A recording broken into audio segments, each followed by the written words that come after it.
भगवती ज्ञानेश्वरी ज्ञानेश्वरीमध्ये अध्याय 6वा आणि 6व्या अध्यायामध्ये कालपर्यंत आपण श्लोक क्रमांक 24 आणि त्यावरती ओव्या आपण पाहून आलो की संकल्पी उठले सारे काम निशेष सोडून इंद्रियही मनाने ची ओढून विषयातून. अशाप्रमाणे हा जो संकल्प ह्या ठिकाणी आहे, या संकल्पातून अशा प्रकारचे काय कामना, इच्छा, वासना त्या निर्माण होतात. म्हणून काय करावं साधकाने, त्यांना निशेष सोडून त्या असणाऱ्या इच्छा, कामना, वासना आहे त्यांना अशा प्रकारे टाकून द्यावं आणि काय करावं, इंद्रियही मनाने ओढून विषयातून. आणि अशा प्रकारे ही सारी इंद्रिय आणि विषयामध्ये आसक्त आहेत त्यांना काय करावं, विषयातून काढावं, विषयातून आवरून बाजूला करावं, म्हणजे त्यांना नियमित करावं, संयमित करावं. त्याच्यावरती माऊली काय म्हणतात, तरी तोच योग बापा एके परी आहे सोपा, जरी पुत्र शोको संकल्पा दाखविजे. आता तरी तोच योग अर्जुना, आता तो योग जो आहे का नाही, तोच योग आहे. परी एके परी आहे सोपा, एक प्रकारे सोपा त्या ठिकाणी आहे. कसा एक प्रकाराने सोपा आहे, जरी पुत्र शोकू संकल्प दाखविजे. जर अशा प्रकारे पुत्राचा झालेला शोक आणि कोणाला दाखविजे, असणाऱ्या संकल्पाला दाखविजे. संकल्पाला कशाचा शोक होतो, म्हणे पुत्राचा शोक होतो. कोणते पुत्र आहे संकल्पाचे, तर काम क्रोधाधिक हे संकल्पाचे पुत्र आहेत. आणि हे संकल्पाचे पुत्र पूर्णतः निवृत्त झालेले आहे, म्हणजेच नष्ट झालेले आहेत. असं जेव्हा संकल्पाला दाखवलं जाईल त्यावेळेस काय होईल, तो योग अशा पद्धतीनं प्राप्त होईल. मग आता त्या ठिकाणी काम क्रोध नाही, मग काम क्रोध नाही तर मग त्या ठिकाणी थोडक्यात काय झालं, विषय नाहीत असं होईल. कारण जोहर विषय आहेत तोपर्यंत विषयाच्या सापेक्ष काम क्रोध असतात. पण ज्या अर्थी काम क्रोध नष्ट झाले त्या अर्थी विषय सुद्धा काय होतात, नष्ट होतील. मग विषय नष्ट झाले तर इंद्रियांचा स्वभाव काय, या इंद्रिया विषया वाचून काही अनेक सर्वता रम्य नाही. मग अशा पद्धतीनं ते काम क्रोध नष्ट झाले, म्हणजे विषय थांबले. विषय थांबल्याच्या नंतर इंद्रिय सुद्धा थांबले, शांत झाले. आणि मग हा विषयाते निमाली आहे की आता इथून पुढं हा संकल्प पूर्णतः विषय आता काय निमाले आहेत, शांत झालेले आहेत, लय पावलेले आहेत, थांबलेले आहेत. आणि त्याचा परिणाम काय झाला, इंद्रिय नियमाच्या धारणे देखे. आणि हे जे इंद्रिय आहेत ते काय नियमाच्या नियमितपणाने युक्तपणाने धारणे त्यांची स्थिती अवस्था शांत झालेली आहे देखे, अशा प्रकारे तो पाहू लागतो. मग काय होतं परिणाम, तर हे घालून मुखे जीवत्वाशी. अशा प्रकारे त्याचं हृदय फुटू लागतं. का फुटू लागतं, मुखे जीवत्वाशी, तो जीवत्वाला जीवपणाला त्या ठिकाणी काही मुकला जातो. म्हणून काय होतं, हे घालून त्याचं हृदय त्या ठिकाणी अशा प्रकारे फुटू लागतं. ऐसे वैराग्य हे करी, तरी संकल्पाची सरेवारी.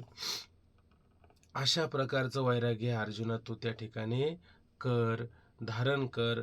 मग अशा पद्धतीचं वैराग्य धारण केल्याने काय होईल, तरी संकल्पाची सरेवारी. आणि तरच त्या ठिकाणी संकल्प जो उत्पन्न होतो की नाही त्याची सरेवारी, त्याची येरझार आहे का नाही, त्या ठिकाणी काय होईल, थांबेल. आणि ती येरझार थांबली मग काय होईल पुढं, सुखे धृतीच्या धवळारी बुद्धी नांदे. आणि तेव्हा सुखे सुखरूप धृतीच्या धैर्याच्या धवळारी घरात बुद्धी नांदे. आणि बुद्धी त्या ठिकाणी काय आहे, सुखरूप असणाऱ्या धैर्यरूपी घरामध्ये, महालामध्ये, रावळामध्ये अशा पद्धतीची ही बुद्धी काय आहे, नांदू लागते. खाली श्लोक आपण पाहिला होता, वाचला होता हा श्लोक ना. शने शनेर उपरमेत बुद्ध्या धृती गृहीतया आत्मसंस्थं मन कृत्वा न किंचिदपि चिंतयेत यतो यतो निच्चरति मनश्चंचलम् अस्थिरं ततस्ततो ततोस्ततो नियम्यतेद आत्मनेव वशनेत धीर धरुणी बुद्धीने निवर्तावे हळूहळू आत्म्यात मन रोवणी काही चिंतू नये सोये फुटेल जेथ जेथुनी मन चंचळ अस्थिर तेथ तेथुनी बांधुनी लावावे आत्मचिंतनी. काय म्हणतात या ठिकाणी? धरुणी धीर बुद्धीने. आता इथून पुढं काय करायचं की त्या असणाऱ्या धीर बुद्धीनं म्हणजे धैर्ययुक्त असणाऱ्या बुद्धीनं वरती पाहिलं की नाही आपण सुके धृतीच्या धावणारी बुद्धी नांदे. म्हणजे काय? सुखरूप असणाऱ्या धैर्याच्या महालामध्ये ही बुद्धी नांदते का नाही? मग आता ही बुद्धी कशी झालेली आहे? धैर्ययुक्त झालेली बुद्धी आहे. म्हणजे बुद्धीच्या ठिकाणी पूर्णतः काय झालेलं आहे? धैर्य त्या ठिकाणी आलेलं आहे. अशा धैर्ययुक्त बुद्धीनं काय करावं?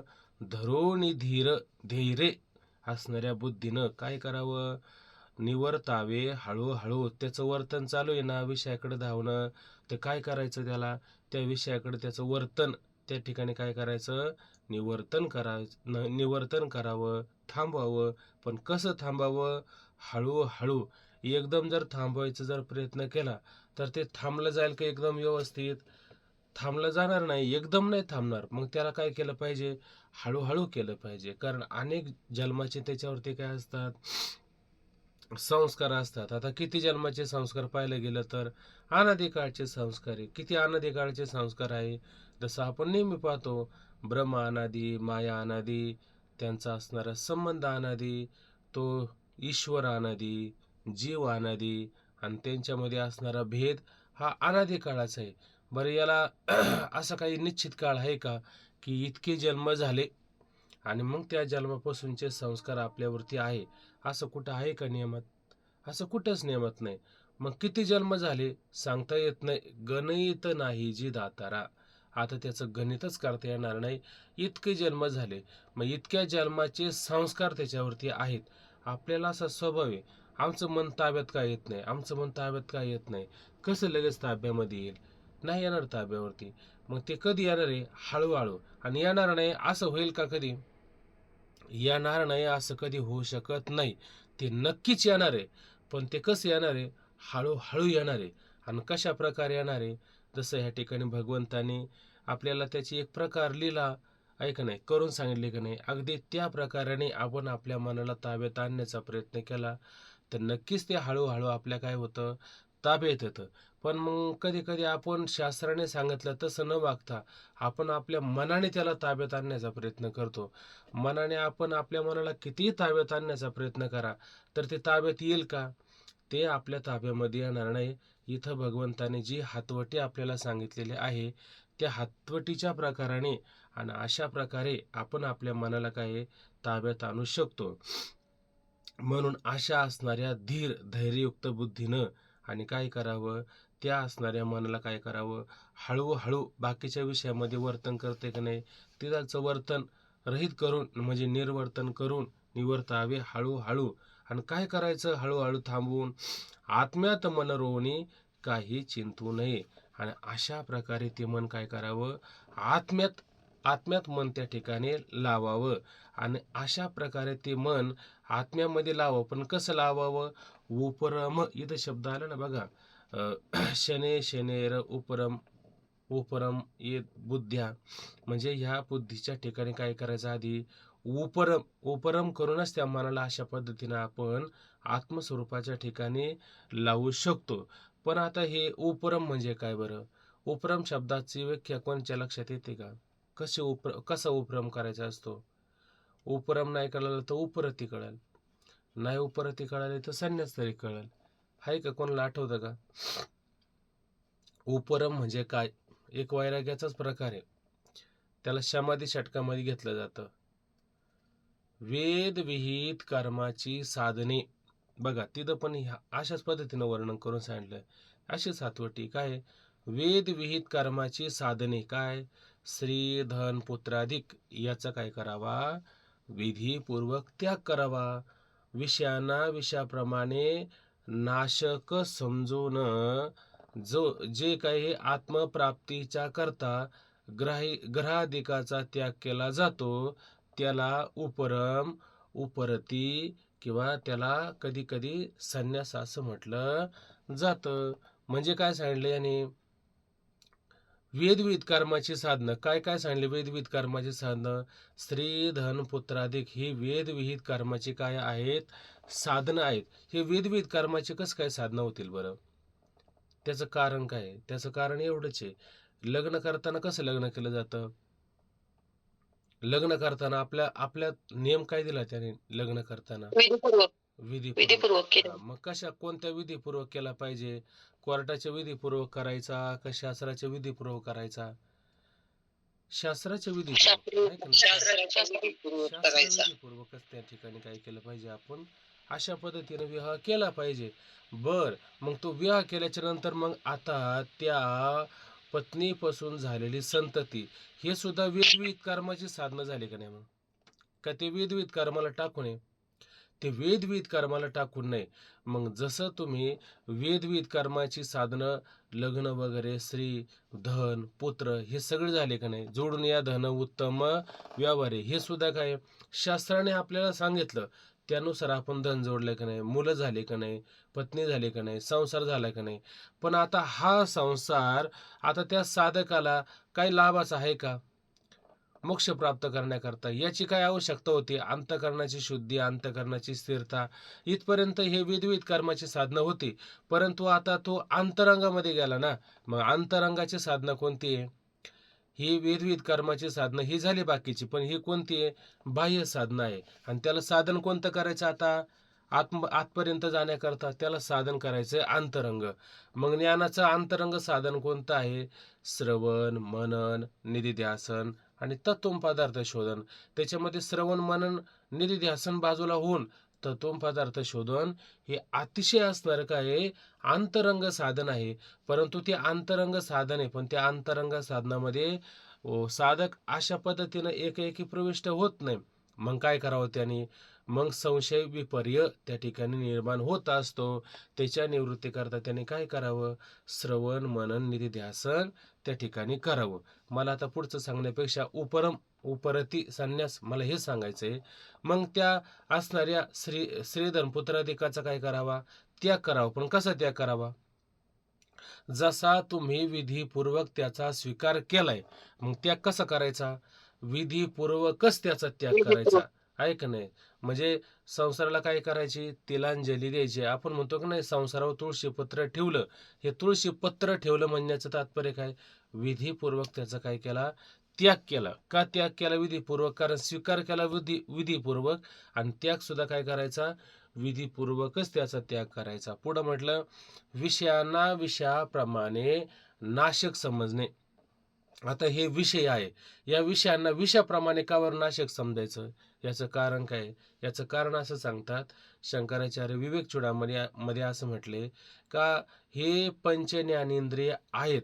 आता या पंच ज्ञानेंद्रियांना विषयाकडे धावण्याची काय इच्छा असते, बरोबर आहे की नाही. मग हे पंच ज्ञानेंद्रिय त्या विषयाकडे धावतात की नाही, हे विषय म्हणजे काय, विषयापेक्षाही अधिक आणि जहाल त्या ठिकाणी आहेत. म्हणे किती झाले, किती भयंकर आहेत, ते म्हणले कृष्ण सर्पाचं जे विष आहेत, कृष्ण म्हणजे काळा सर्प, अतिशय विषारी सर्प असतो, त्या काळा म्हणजे कृष्ण सर्प, त्या कृष्ण सर्पापेक्षा या विषयांच्या ठिकाणी असणारं विष अतिशय जहाल आहे. कस काय जहाल आहे, त्याचं वर्णन शंकराचार्याने असं केलं.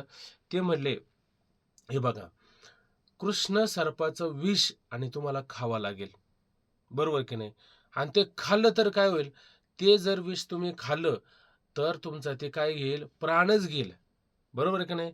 ते कृष्ण सर्पाचं विषारी सर्पाचं विष खाल्लं तर ते तुमचा प्राण लगेच घेऊ शकतं, आहे की नाही.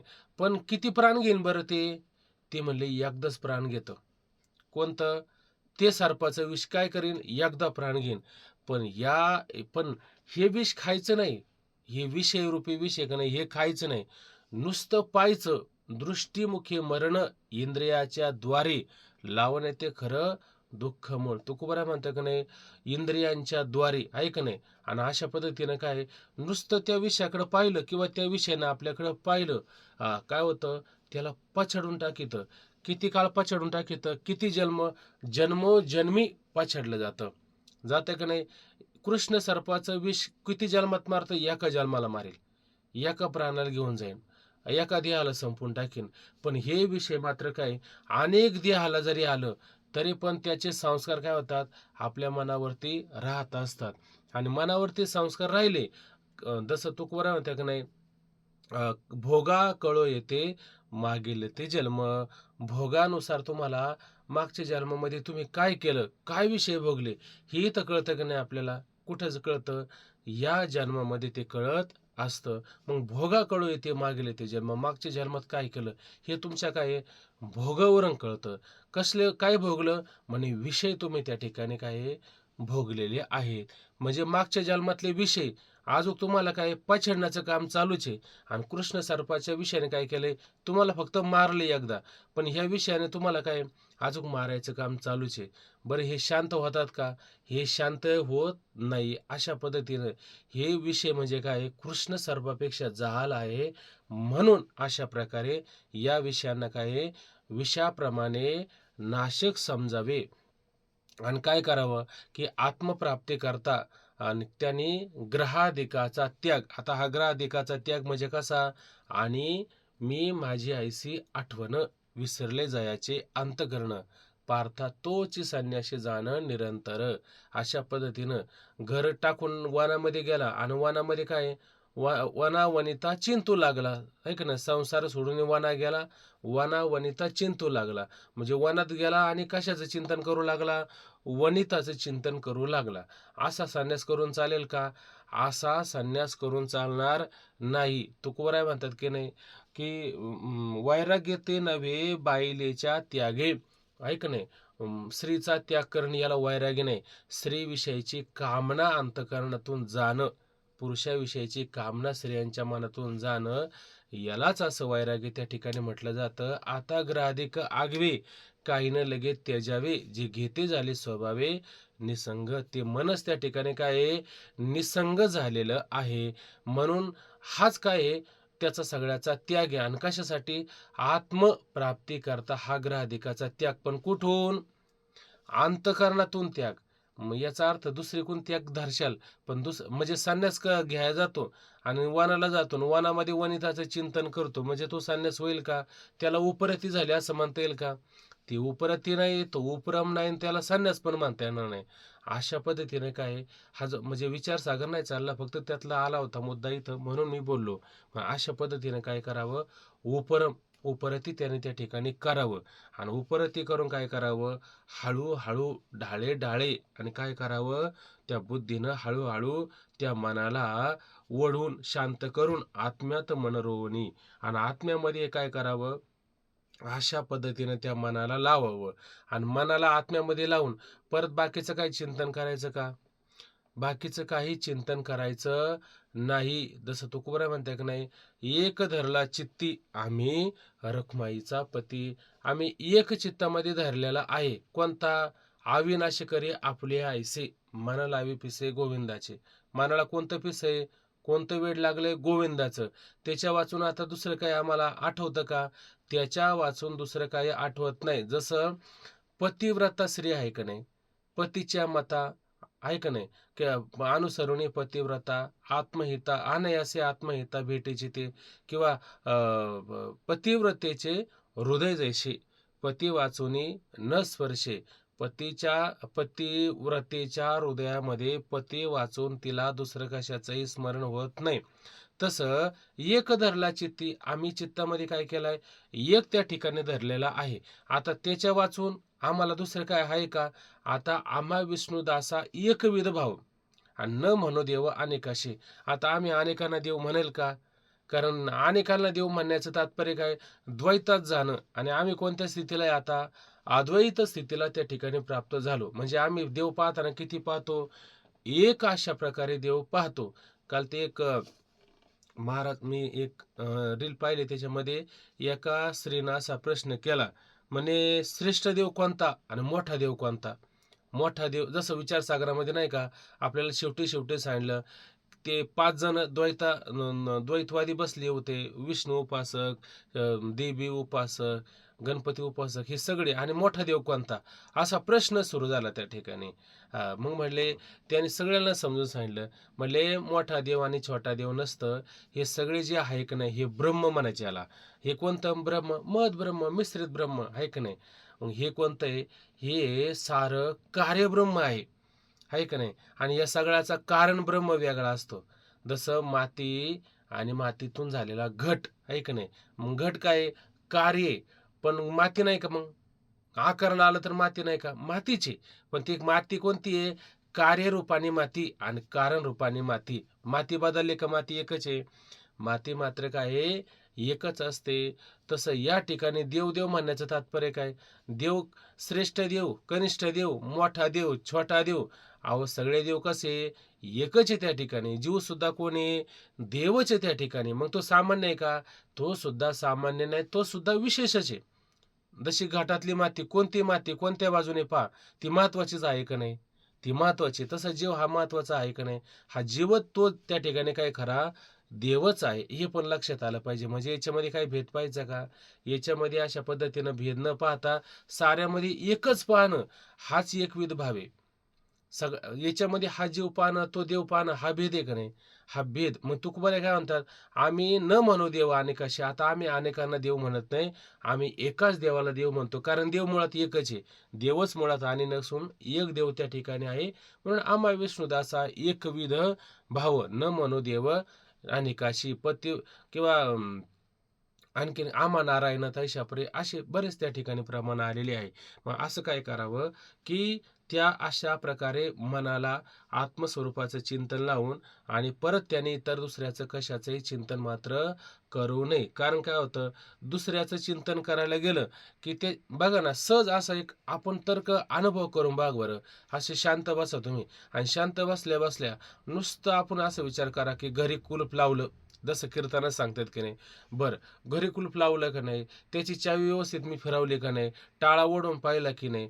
कदाचित जर घर मोकळं असेल तर मग कदाचित कुणी आलं असेल, घर उघडलं असेल, घरात शिरले असतील. आता कुठपर्यंत गेले असतील? आता कदाचित मला असं वाटतं कपाटापर्यंत गेले असतील. कपाटाची पण चावी वरच होती, ती पण उघडलं असेल. कदाचित आतमध्ये ते आतमध्ये जे असतात ना, ते काय कप्पे म्हटले जातं त्याला, ते कप्पे कदाचित त्यांनी पाहिले असतील. बसला कुठं? कीर्तनात. आणि ध्यान कुठं त्याचं? नुसतं कुलूप ध्यानात आलं तर ह्या कुलपाने कुठं घेऊन गेला त्याला? अगदी तिजोरीपर्यंत घेऊन जाऊ शकतो. अशा पद्धतीनं काय होतं, हे मन काय काय तयार करीत नाही बरं. काही काही मन तयार करत नाही. आता काय सांग. बहिणाबाईची कविता आहे ना, मन केवड केवड आबायात भीमायना, मन एवढ एवढ जसा खासकीचा दाना, मन वडाय वडाय उभ्या पिकातलं ढोर, आता होतं भुईवर गेलं गेलं आकाशाला. हा कशाला आहे की नाही. अशा पद्धतीचं काय आहे, बहुत चंचळ चपळ, जाता येताना लगे वेळ, किती राखू दोन्ही काळ, निजल्या जागे वेळ. अशा पद्धतीचं काय आहे, हे मन चंचल आहे, चपळ आहे, म्हणून याला काय करावं, एका ठिकाणी ठेवावं. तुम्ही आता म्हणले हे पिकातलं ढोर एका ठिकाणी राहत नाही, ऐक नाही. मन ओढाळ, मग काय मन ओढाळ गाय, आठवतं का बघा बरं त्याचा, हानुने मोडा मन ओढाय ओढाय किती हाकला फिर येत पिकावर. नाही कविता नाही, अभंग. अभंग, हा ते तुमची कविता आहे माहिती लक्षात माझ्या. हे हे तुकोबा दादा कथेमध्ये सांगतात. हे मनी गाय एक काल्याच्या हा, वासना ओढाळ गाय गड्या, वासना ओढाळ गाय, त्याचा हानुने मोडा पाय. हाणून मोडा. हा हा, म्हणजे इथं मनाचा संबंध लावून जर पाहायला गेला तर अशा पद्धतीनं हे मन काय करतं, वासनेमध्ये जातं. अशा पद्धतीनं तुम्ही विचारात घेऊ शकता. त्या कविता पण अगदी त्या तंतोतंत बहिणाबाईच्या कविता माहिती काय, सामान्य कविता नाही. त्या कोणत्या बहिणाबाई? इकडच्या ह्या बहिणाबाई, ह्या दुसऱ्या आपल्या संतातल्या बहिणाबाई नाही. असो, तर अशा पद्धतीने काय करावं, आत्म्यात मन महाराजांचे शिष्य ना. हा बर आत्म्यात मन रोवणे काही चिंतू नये सोय. आणि अशा पद्धतीने एकदा आत्म्यामध्ये मन लावलं की मग आता त्या ठिकाणी काही कोणत्याही प्रकारचं स्वतः मात्र चिंतन स्वय. अशा पद्धतीनं चिंतन मात्र विचार करत बसू नये. खालचा पण श्लोकाचा अर्थ लक्षात घ्या. हा फुटेल जेथू जेथुनी मन चंचळ अस्थिर तेथ तेथुनी बांधुनी लावावे आत्मचिंतनी. आता फुटेल जेथ जेथुनी म्हणजे काय म्हटलं या ठिकाणी, आता हे जे मन आहे हे काय केलेलं आहे, मुळात अस्थिर असणारं मन आहे. ही वृत्ती कशी आहे, अस्थिर झालेली, चंचल झालेली, चपळ झालेली आहे का नाही. मग काय होतं ह्या ठिकाणी आणि ती वृत्ती आत्म्याला सोडून काय करते, बाहेर जाण्याचं काम करत असते. आपण नेहमी निश्चय करतो, ध्यान साधण्याला बसलो आणि एकदम शांत मन कधी कधी करतो, पण शांत मन जे होतं, शांत मन जेव्हा होतं की नाही तेव्हा ते काय करतं, ते आत्म्यामध्ये लागतं. आणि जेव्हा ते मन चंचल होतं, अस्थिर होतं, आणि अस्थिर झालं, चंचल झालं म्हणजे काय होतं, की विषयाची आपल्याला आठवण यायला सुरुवात होती, विषयाचं आपल्याला ध्यान व्हायला सुरुवात होते. मग विषयाचं ध्यान व्हायला लागलं तर काय समजायचं, मन अस्थिर झालं. आणि मन जर अस्थिर होत नसेल तर ते मन लागलं कुठं, आत्मस्वरूपात. आता हे आत्मस्वरूपात मन लागणं म्हणजे काय, शांत अवस्था, कशाचाही विचार मनामध्ये न येणं म्हणजे आत्मस्वरूपाशी मन एकरूप होणं. आणि काहीतरी विचार मनामध्ये घोळायला सुरुवात होणं म्हणजे काय होणं, आत्म्याला सोडून मन कुठे गेलं, विषयाकडे गेलं. आहे का नाही, डोळे झाकलेले पण तरी विषय काय आहे, आतमध्ये सुद्धा अंतःकरणामध्ये तयार करता येतात, ते कल्पित तयार करता येतात आपल्याला. आणि अशा पद्धतीने ते मन काय करतं, तिथल्या तिथं परत तो भोग घ्यायला सुरुवात होतं. म्हणजे काय, तिथं विचाररहित अवस्था प्राप्त होणं. आणि अशा पद्धतीनं त्या आत्मस्वरूपाच्या ठिकाणी काय करावं, मन लावावं. पण लावल्याच्या नंतर ते चंचल असलेलं, चपळ असणारं मन परत काय करतं, जेथ जेथुनी आत्मस्वरूपाच्या तिथून काय होतं, फुटेल. फुटेल म्हणजे त्या ठिकाणी फुटून निघून जात असेल कुठून, ज्या ज्या वेळेस जिथून जिथून ते काय करावं, तेथ तेथुनी बांधुनी. आणि परत अशा मनाला तेथ तेथुनी म्हणजे आत्मस्वरूपाच्या तिथून गेलं का नाही, परत त्या आत्मस्वरूपाच्या तिथंच आणून द्यायचं. म्हणजे कुठून, वरची ओवी चालली होती आपली 75 नंबरची ओवी, आणि त्या ओवीपासून मन फुटलं. आता मन आणि तुम्ही म्हणू लागले आम्हाला ह्या ओवीचा अजून अर्थ कळाला नाही, म्हणजे तुमचं मन कुठून फुटलं होतं, तुम्ही ऐकताना सारे जण. हा मग तुमचं मन कुठून फुटलं होतं, ह्या ओवीपासून फुटलं होतं. हा म्हणजे इथून फुटलं होतं म्हणजे काय आलं, जिथून फुटलं होतं तिथूनच आणं ना. कारण काय होतं, जिथून फुटलं होतं तिथून लक्षात नाही आलं तर मग मधला मुद्दा कच्चा राहू शकतो. म्हणून जिथून फुटले तिथूनच मग काय करायचं, जाग्यावर आणायचं. आणि तेथुनी बांधून त्या त्या ठिकाणाहून बांधून लावावे आत्मचिंतनी. आणि परत त्याला काय करावं, अशा पद्धतीनं आत्मस्वरूपाच्या चिंतनामध्ये लावावं. ठीक आहे. पुढे पहा. अजून त्याच्यावरती असा एक विचार आपण विचारसागरामध्ये पण केला, की जसं जोपर्यंत मन आपल्या एका ठिकाणी स्थिर राहत नाही तोपर्यंत आपल्याला आत्मस्वरूपाचा भोग घेता येईल का, आत्मस्वरूपाचा जो आत्मा अनुभव जो आहे तो घेता येईल का, तो घेता येणार नाही. त्याला एक काहीतरी मला वाटतं चौथा तरंगामध्ये एक विचार आला होता, की आकाशातला चंद्र स्थिर आहे, बरोबर आहे ना, आकाशातला चंद्र स्थिर आहे, पण पाण्यावरती चंद्र स्थिर का दिसत नाही.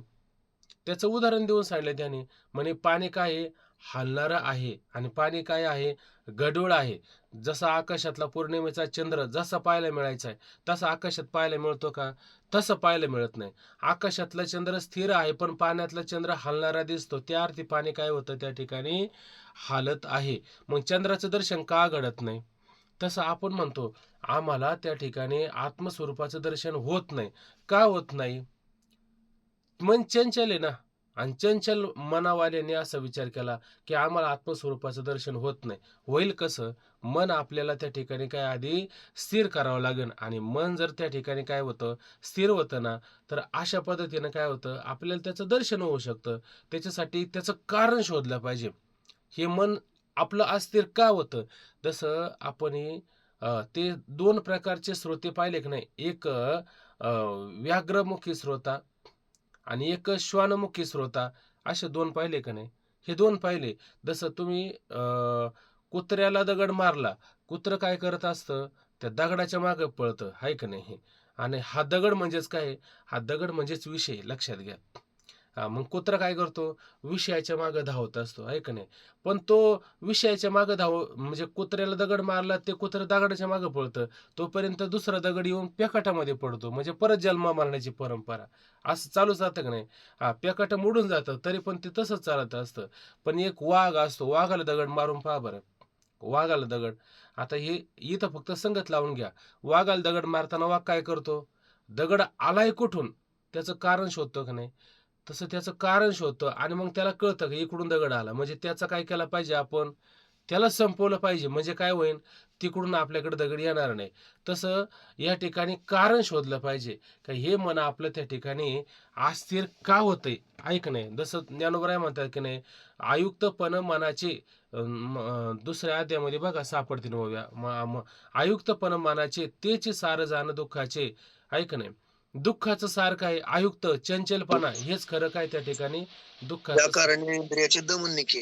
या कारणे इंद्रियाचे दमन निके. यामुळे इंद्रियांचा त्या ठिकाणी दमन करणं फार गरजेचं आहे. किंवा त्याच्यामध्ये बघा, अशांत असणाऱ्या मनुष्याला कधीही सुख त्या ठिकाणी प्राप्त होत नाही. मोक्ष नवशे, बघा तिथं अशा ओव्या आलेल्या आहेत काहीतरी. शांतता पाहिजे असेल, सुख पाहिजे असेल, मोक्ष पाहिजे असेल, तर तिथं मन आपलं काय असलं पाहिजे? शांत असलं पाहिजे. त्या दुसऱ्याच अध्यायामध्ये अशा प्रकारच्या काय आलेल्या आहेत? ओव्या त्या ठिकाणी आलेल्या आहेत. म्हणून त्या ठिकाणी विक्षेपरहित अवस्था आपल्याला झाली तरच अशा पद्धतीनं काय होऊ शकतं? आपल्याला त्या आत्मस्वरूपाच्या ठिकाणी स्थिर होता येईल. जसं तुकोबराय म्हणतात की नाही, भजनी विक्षेप तेची पै मरण न वाजावा क्षण एक वाया. किती महत्वाचा मुद्दा आला बघा. भजनी विक्षेप तेची पै मरण.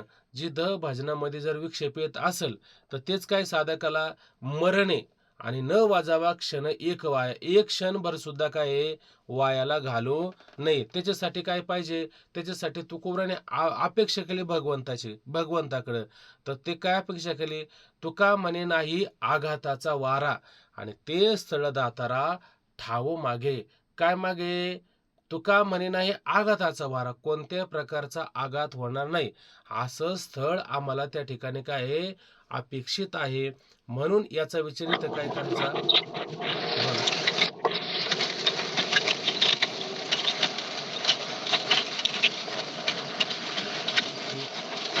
बोला. दिनकर महाराज, हा केलं चुकून झालं असं. असो, तर अशा पद्धतीने काय करावं?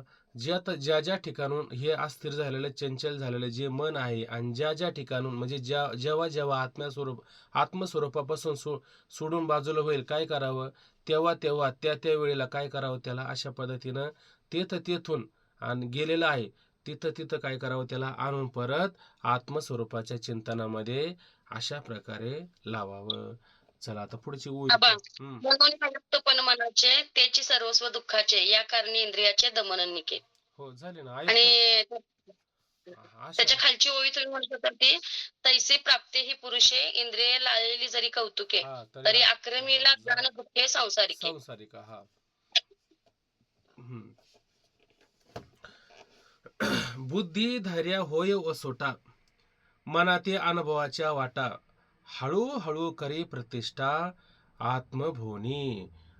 बुद्धी धैर्य होय वसोटा. आता ह्या बुद्धीला कशाचा वसोटा, कशाचा आधार, कशाचा आश्रय प्राप्त झालेला आहे?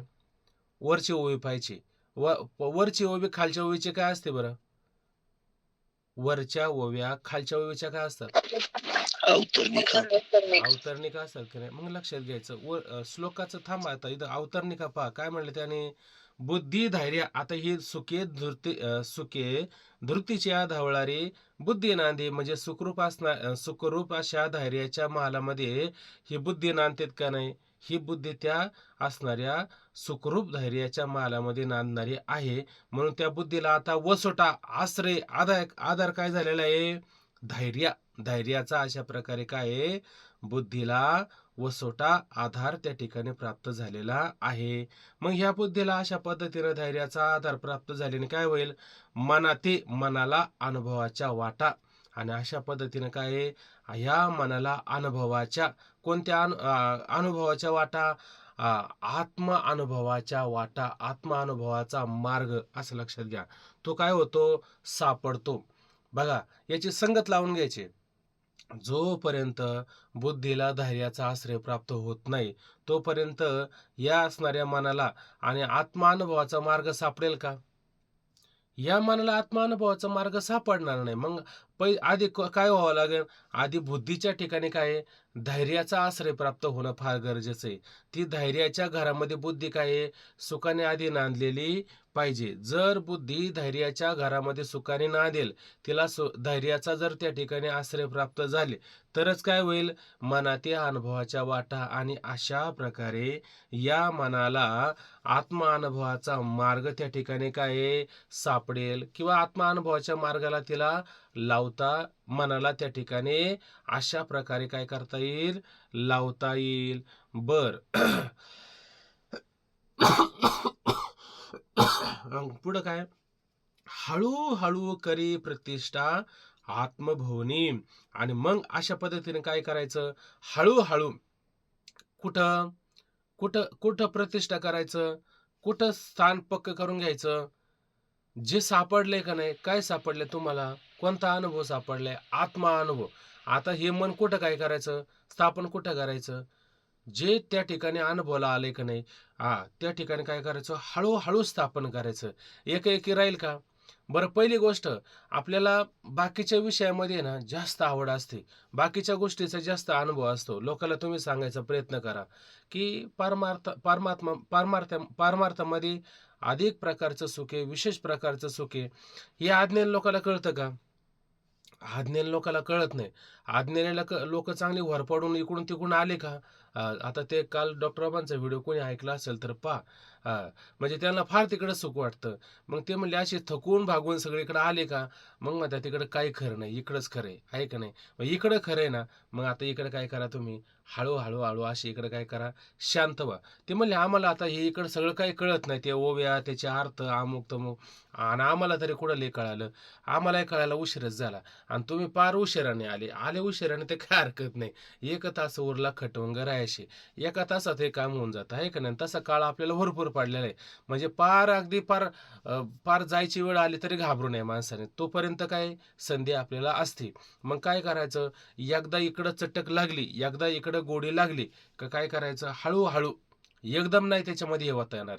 मग काय करावं? त्याच्यामध्ये काय करायची? प्रतिष्ठा करावी. कुठं? भुवनी. कोणत्या भवनामध्ये? त्या आत्मस्वरूपाच्या, आहे का नाही? हे भवन म्हणजे घर, आणि त्या काय करावं? आत्मरूपी ब्रह्मरूपी घरामध्ये काय करावं? त्याने त्या ठिकाणी हळूहळू स्थिर करावं. पण कधी? आधी बुद्धी धैर्य होय वसोटा, अशा पद्धतीने काय आहे?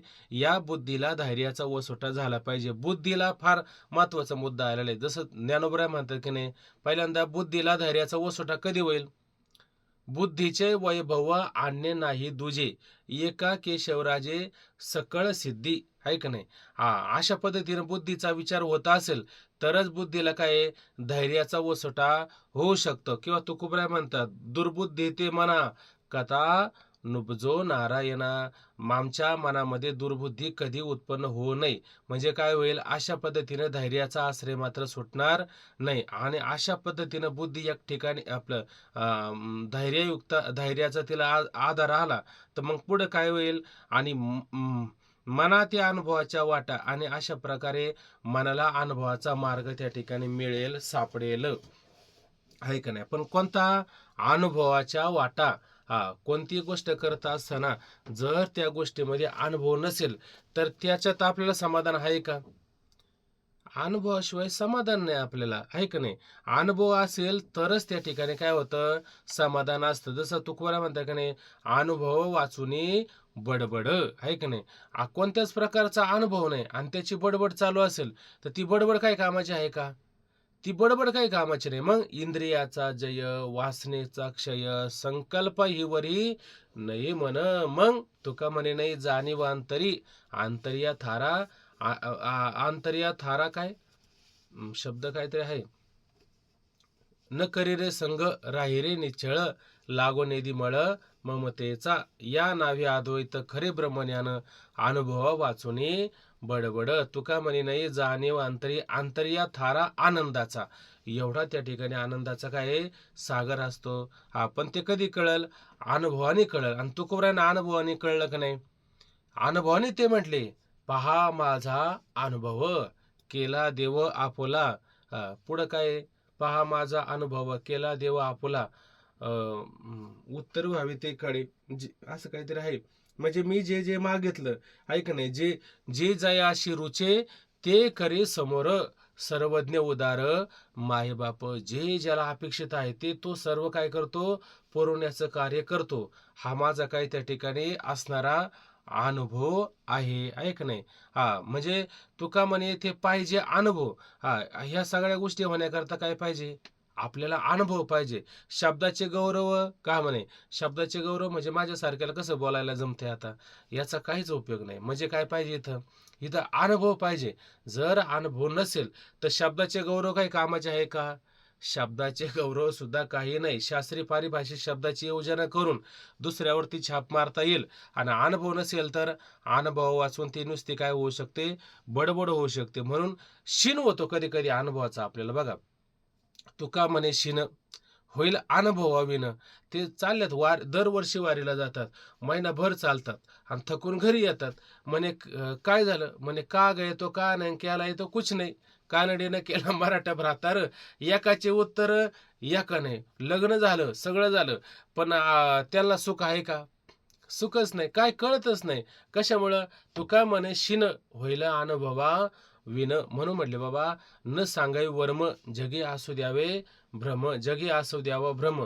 उगच लागतील पाठी होतील हितच रिमपोटी. शिकविल्या गोष्टी शिकूनी न धरती पोटी. शिकवलं सारं पण शिकूनी न धरती पोटी. तुका म्हणे शिन होईल अनुभवा विन. अनुभवा वाचून त्याला काय होतो? शिन त्या ठिकाणी अशा प्रकारे होऊ शकतो. म्हणून अनुभव त्या ठिकाणी फार महत्वाचा आहे. आणि अशा पद्धतीनं मनाला काय आहे? मनातील अनुभवाच्या अनुभवाचा मार्ग, वाटा मार्ग आणि काय त्या ठिकाणी सापडेल, लागेल, मिळेल. आणि मिळाल्याच्या नंतर काय होईल? मग हळूहळू करी प्रतिष्ठा आत्मभोवनी. आणि अशा पद्धतीने काय करावं? हळूहळू आणि काय करावं? आत्मभोवनी. आत्म हेच कोणीतरी त्या ठिकाणी भुवन आहे, घर आहे. आणि त्या घरामध्ये काय करावं? त्या असणाऱ्या मनाने प्रवेश करावा. जर आता उदाहरण द्यायचं झालं तर असे आपल्याला श्रीगुरूची आवश्यकता आहे.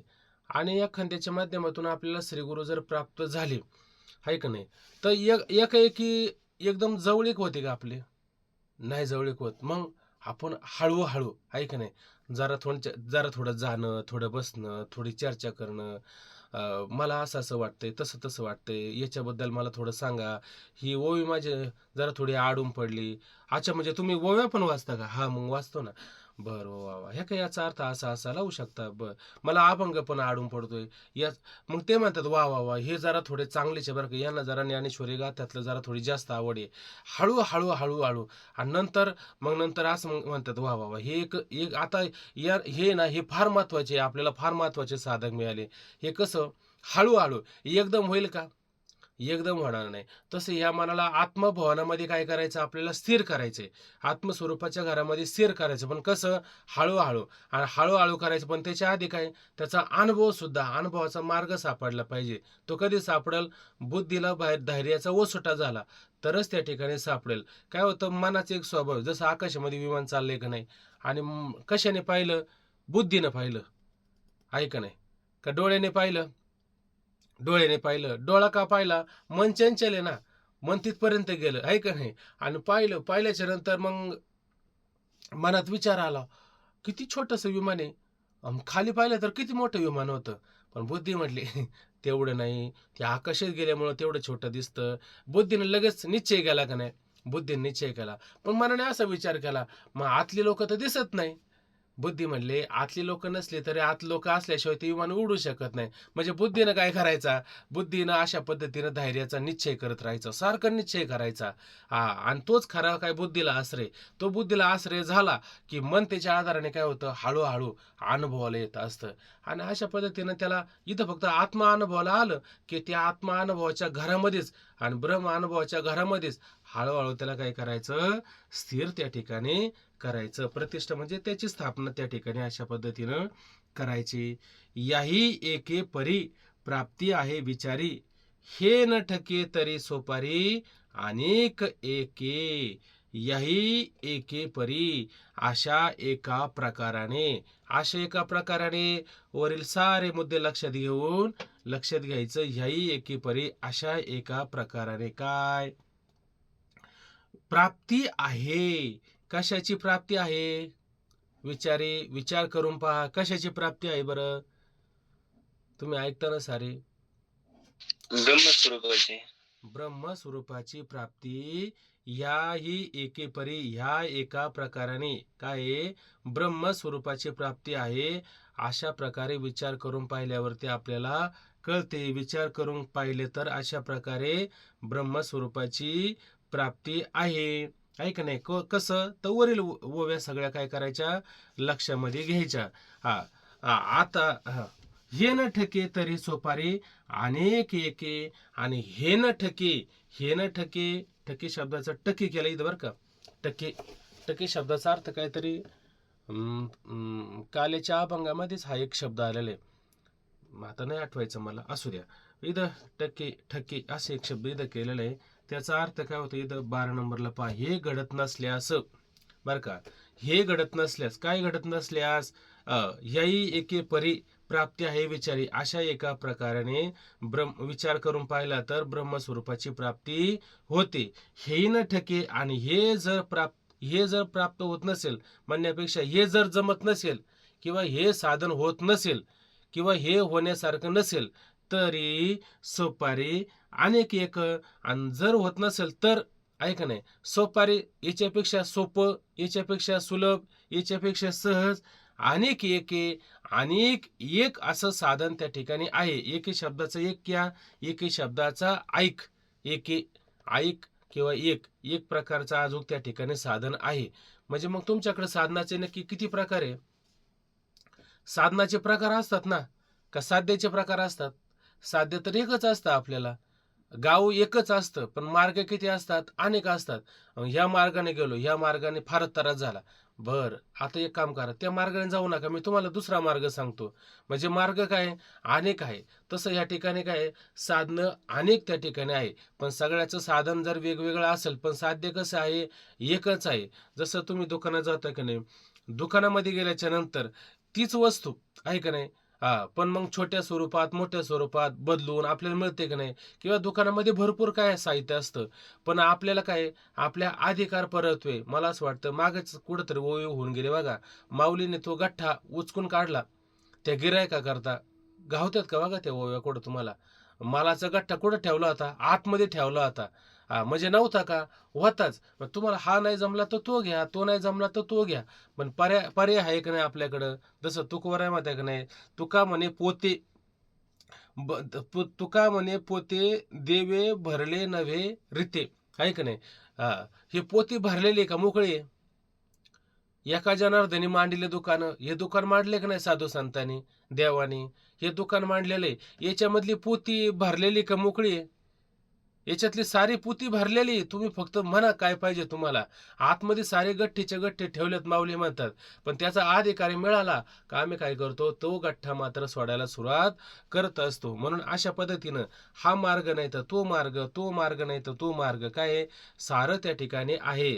जसं तू कोरा आणता का नाही बघा, दुकानाच्या वेळ आठवलं तर बघा सापडलं त्याच्यात, साठविला वान पैसे घातला दुकान, जे ज्या पाहिजे ज्या काळी आहे सिद्धची जवळी. पुढे काय निवडिले साचे, उत्तम मध्यम कनिष्ठाचे, तुका बैसला दुकानी दावी मोला ऐशी वाणी. जे ज्या पाहिजे ज्या काळी आहे सिद्धची जवळी. ज्याला ज्या ज्या वेळेला जे पाहिजे आहे ते कसं आहे आमच्याकडं सिद्धचे आहे जवळ, आमच्याकडे सगळं तयार आहे. फक्त तुम्ही काय करा, हा म्हणा तुम्हाला हे पाहिजे का, ते काढून देतो. तुम्हाला ते पाहिजे का, ते काढून देतो. तुम्ही म्हणाल ते आम्ही काढून द्यायला तयार आहेत. फक्त काय करा, मरू नका. आहे का नाही? कारण या देहाला आल्याच्या नंतर काय आहे, मरू नका. तुम्हाला काय पर्याय नाही आमच्याकडं. आमच्याकडे सारे पर्याय आहे, सारे मार्ग आहे. म्हणून इथं या ठिकाणी काय म्हटलं की हेही न ठके आणि अशा पद्धतीनं तुला हे जर जमत नसेल तर या सोपारी अनेक एक आणि आता दुसरा आणखीन एक सोपा आणि सहज असणारा अनेक एक तुला मार्ग सांगतो आत्मस्वरूपाला प्राप्त करण्याचा. काय मार्ग आहे म्हणे पुढचा, ऐका. आता आणखीन पुढे सांगतात, आता नियमची हा एकला जीवे करावा आपुला जैसा कृतनिश्चयाच्या बोला बाहेरा नोहे. काय म्हणलं, आता नियमोची हा एकला. आता इथं पुढे काय करायचं त्या साधकाने, नियमोची हा एकला एक आपला त्या ठिकाणी काय करावा, नियम करावा. कसा करावा, जीवे करावा आपुला. करताना कसा करावा, नियम करताना एक नियम करावा, पण कसा करावा, जीवे करावा. जीवे करावा म्हणजे मनापासून अशा पद्धतीचा एक नियम त्या ठिकाणी आपला करून घ्यावा. कसा, जैसा, कैसा नियम आहे, जैसा कृत निश्चयाच्या बोला बाहेरा नोहे. जैसा म्हणजे ज्याप्रमाणे, कृत म्हणजे काय, कृत म्हणजे पूर्ण. जसं आपण म्हणतोय ना, कृत उपासते, अकृत उपासते. कृत उपासते म्हणजे काय, पूर्ण उपासना केलेला. आणि अकृत उपासते म्हणजे काय, उपासना रहित असलेला. आता इथे शब्द काय दिला, कृत दिला. किंवा आपण म्हणतो ना, कृतकृत्य झालो, इच्छा केले ते पावलो, परिपूर्ण झालो. म्हणजे आता हा नियम कसा करायचा आपल्याला, निश्चयपूर्वक. कसा निश्चय, पूर्ण निश्चयाचा असला पाहिजे नियम. कृत म्हणजे काय, परिपूर्ण निश्चयाचा असलेला नियम. आणि तो काय करा, बोला. शब्द दिला नाही तर बघा ना खाली, बोला. बोला, असं बोला म्हणले असा नियम करीन. कसा, जीवे आपुला, ऐक नाही, जीवे करावा आपला, मनापासून आपला करावा असा पूर्ण जैसा, कसा, कृत निश्चयाच्या बोला. कसा बोला म्हणे, पूर्ण निश्चयाचा नियम असला पाहिजे अशा प्रकारचा बोला. अशा प्रकारच्या बोलल्याच्या नंतर त्याच्यानंतर काय, बाहेर नोहे. आता त्या नियमाच्या आम्ही बाहेर जाणार नाही. अशा पद्धतीचा काय करायचं आपल्याला, नियम त्या ठिकाणी करायचा. जसं त्या दिवशी संत पंढरीला कोणी आला असेल कीर्तनात, तिथं त्या बनकर महाराजांनी एक नियम सांगितला. म्हणजे नियम सांगत असताना त्याच्यामध्ये एका असणाऱ्या व्यक्तीनं नियम केला होता. काय नियम केला होता, एकदम सामान्य नियम केला होता, पण मनापासून केला होता. हे महत्वाचं आहे, जीवे करावा आपला, त्याने मनापासून नियम केला होता.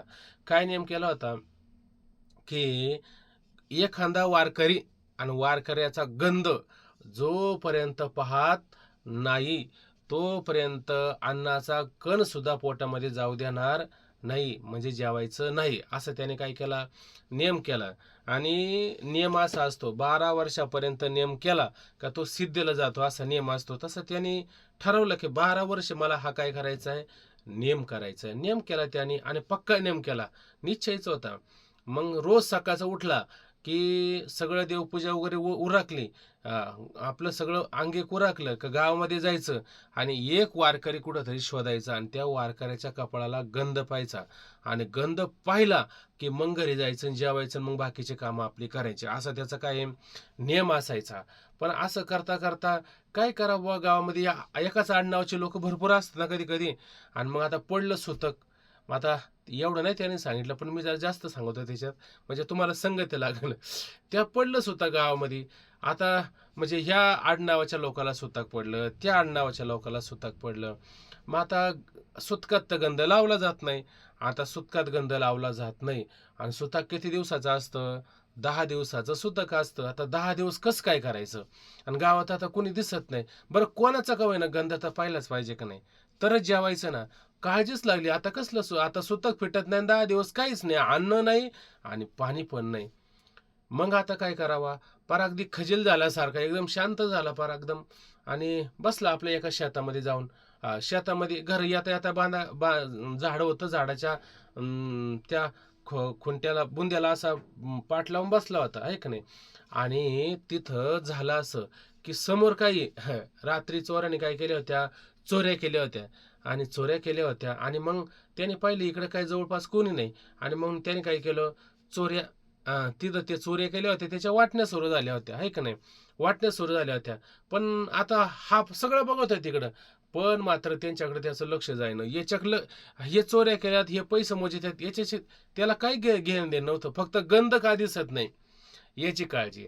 त्याच्यात काय आलं, म्हणे एक कावळा वरती बसलेला होता आणि कावळ्याचा आहे ना प्रातर्विधीचा वेळ टायमिंग जवळ आला होता आणि तेवढं त्याने काय केली, आपला विधी केला आणि तो विधी केला आणि एका चोराच्या कपाळावरती बरोबर असा लागला. आता कावळ्याची विष्ठा कशी असते, कावळा असायला काळा जरी असला तर विष्ठा कशी असते, सफेद असते. आणि अशा पद्धतीने काय ती विष्ठा त्याच्या बरोबर अशा कपाळावर येऊन ते सरकून खाली आली, आहे का नाही? आल्याच्या नंतर आणि याला तो गंध दिसला. हा काय म्हणला, पाहिला रे पाहिला, पाहिला रे पाहिला, आणि पळतच सुटला. कशाला सुटला? जेवण करायला भूक लागली होती ना. चोरांना काय वाटलं, चोरांना असं वाटलं, आता याने आपल्याला सगळ्यांना पाहिलेलं आहे आणि हा पळत सुटलेला आहे. तर ते काय म्हणले, अरे पळू नको. नाही नाही म्हणलं, आता मी थांबतच नाही, मला आता जातो म्हणलं, आता पळतच चाललो म्हणलं मी, आता दम नाही काढणार. अरे थांब थांब थांब थांब 2 मिनिटं ऐक, काय झालं आता? अरे बाबा हे सगळं तू घेऊन जा, पण कोणाला सांगू नको. काय घेऊन जा? हे सगळं घेऊन जा. म्हणजे हा काय आहे, नियमाचा फायदा. पण मला याच्यातून एवढंच सांगायचं, मला रसशोधन नाही सांगायचं, मला याच्यातून एवढंच सांगायचंय, त्याचा निश्चय कसा होता? कृत निश्चय होता. त्या निश्चयाच्या बोला बोला तुम्ही, बाहेर नव्हे. माऊली म्हणतात बोला बाहेर नव्हे. आता तो बोला खरंच बाहेर गेला होता का? का नियमातच होता?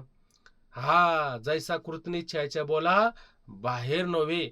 अशा पद्धतीने काय आता एक एक एक मार्ग सांगितला ना माऊलींनी.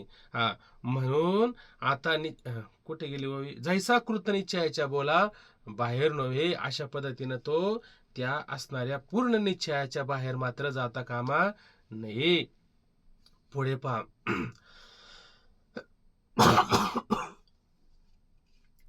जरी येतुलने चित्त स्थिरावे, तरी काजा आले स्वभावे, नाही तरी घालावे मोकलुनी. जरी येतुलने चित्त स्थिरावे, जर येतुलने एवढ्याने चित्त स्थिरावे, स्थिर जर झाले, तरी काजा आले स्वभावे, स्वाभाविकपणे सहजपणे काजा आले, गरजेचं झालं, उपयोगाचं झालं, फायद्याचं ठरलं. काय? एवढ्यानेच बरं का. एवढ्याने म्हणजे केवढ्याने? वरती ओवी सांगितले का नाही तेवढ्यानेच. बाकीचं सांगितलं का तुम्हाला काय करायला? 8 अंग बघा, त्याच्यातली 5 अंग बहीण, 3 अंग अंत, हे सांगितले काय? ही साधनच नाही सांगितले. फक्त काय सांगितलंय, एवढा निश्चय करा. या निश्चयात राहिलं काम झालं. पण म्हटले येतुलने जरी चित्त स्थिरावे, आणि एवढ्याने जर आपलं चित्त मन अंतकरण जर अशा पद्धतीनं स्थिरावे. कुठं स्थिरावे? लक्ष देतं का? कुठं स्थिर झालं पाहिजे मन आपलं? आत्मस्वरूपी ब्रह्मस्वरूपात. हा, ठीक आहे का नाही? एवढ्याने जर आपलं चित्त मन अंतकरण स्थिरावे, स्थिर होत असेल, तर काज आले स्वभावे. काय मजा आहे, म्हणजे काज म्हणजे गरज, उपयोगाचं, फायद्याचं, स्वभावे सहजच त्या ठिकाणी काय आहे, आपल्या फायद्याचं झालं, आहे का नाही? आणि नाही, इथं स्वल्पविराम पुढे दिला का नाही, आले स्वभावे नाही, आणि नाही जर आलं तर मग आता काय करावं? माऊली म्हणतात घालावे मोकलोनी. मग द्या हाकलून. मग आता काय करता? गाय घरी आणली, पण तिला अनेक प्रयत्न केले, आहे का नाही? तिला बाला लाव, तिला अमुक कर, तिला तमुक कर, पण ती काय आता आवाक्यामध्ये येत नाही. मग आता काय करावं? द्या सोडून. मग आता काय करता? माऊली पण म्हणले द्या सोडून, बरोबर आहे का नाही? पण मग तिला पण इतके सारे नियम लावले, त्याचं काय? म्हणले नियम लावले, पण नियम नाही ना वाया जाते, आहे का नाही? नियम जातील का वायाला? बरेच दिवसापासून त्याला नियम लावायचं काम चालू आहे. पण नियम लावायचं काम चालू आहे, पण आता ती नियमात राहत नसेल. नाही, सुरुवातीला कोणी कोणी नियमात राहत, पण नियम काय वायाला जातो का? नियम अशा प्रकारे कधी वायाला जात नाही.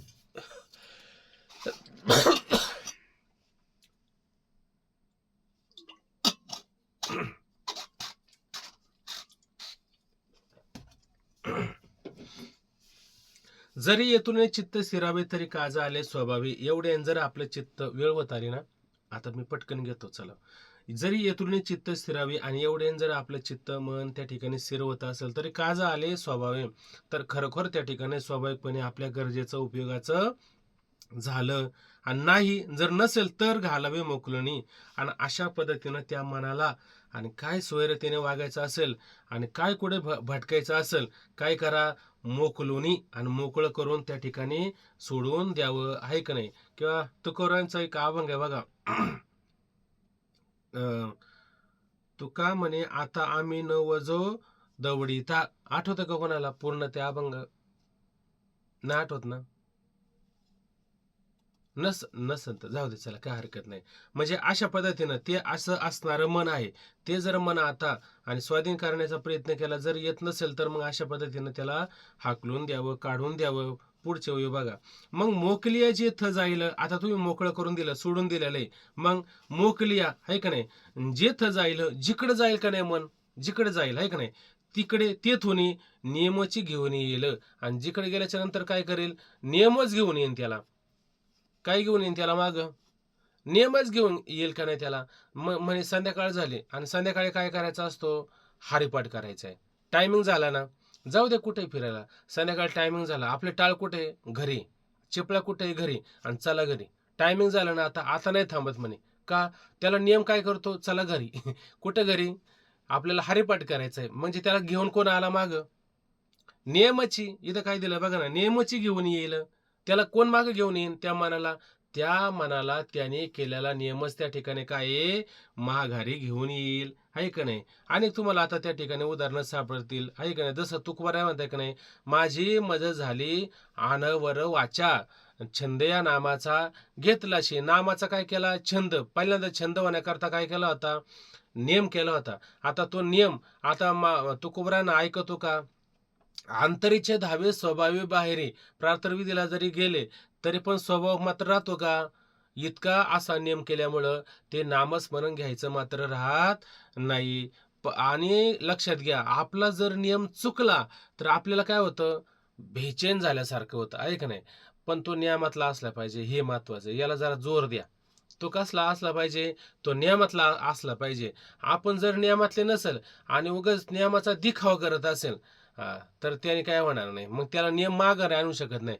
पण ज्याने खरोखर मनापासून नियम केला असेल, ज्याला सकाळी 5 वाजायच्या आधीच वेध लागतात, आपल्याला उरकलं पाहिजे बरं का, आपल्याला तयारी केली पाहिजे बरं का. असा ज्याने नियम केलाय, तो नियम काय करतो, तो काही अशी परिस्थिती असो त्याला ओढूनच आणतो. चला टायमिंग झालाय, उशीर होतोय, असू द्या, बाकीच्या गोष्टी बाजूला ठेवा. नियम काय करतो, लगेच त्याला तयार करतोय. किती माऊलीने किती सोपं करून दिलं बघा ना आपल्याला. किती सोपे सोपे हे सगळं आपल्याला कळत होतं, पण झाकलं होतं ना.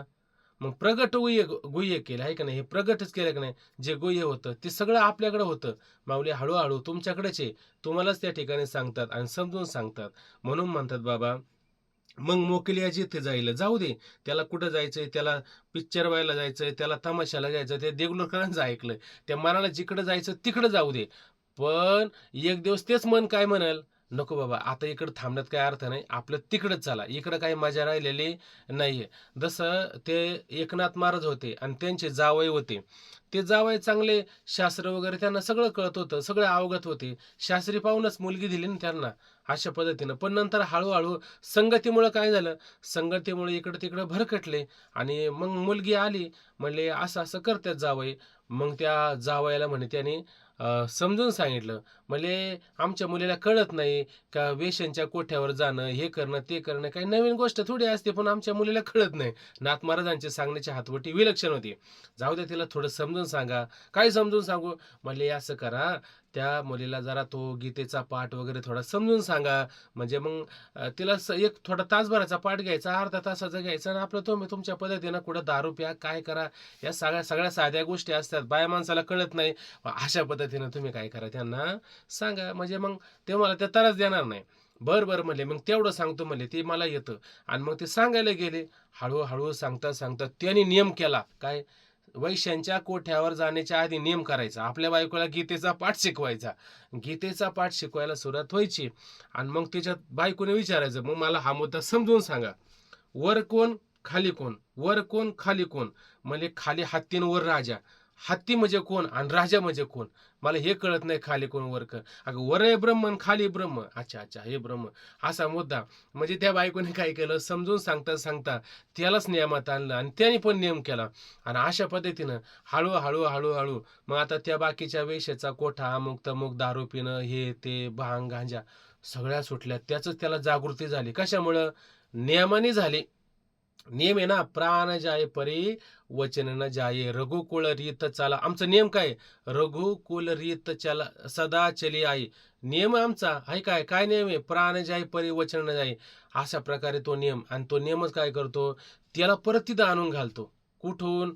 जिथं चुकलाय की नाही तिथून. आता बघा, भगवंतानी वरती काही सांगितलं की नाही, पण त्याच्यापेक्षा माऊलींची हातवटी कशी आहे? थोडी विलक्षण स्वरूपाची. म्हणून जिथून गेला का नाही परत अशा पद्धतीनं त्याला नियम घेऊन येतो. म्हणून मग मोकल्या जिथे जाईल, जिथं जाईल तेथून नियमची घेऊन येईल, आणि नियमच त्याला परत माघारी घेऊन येतो.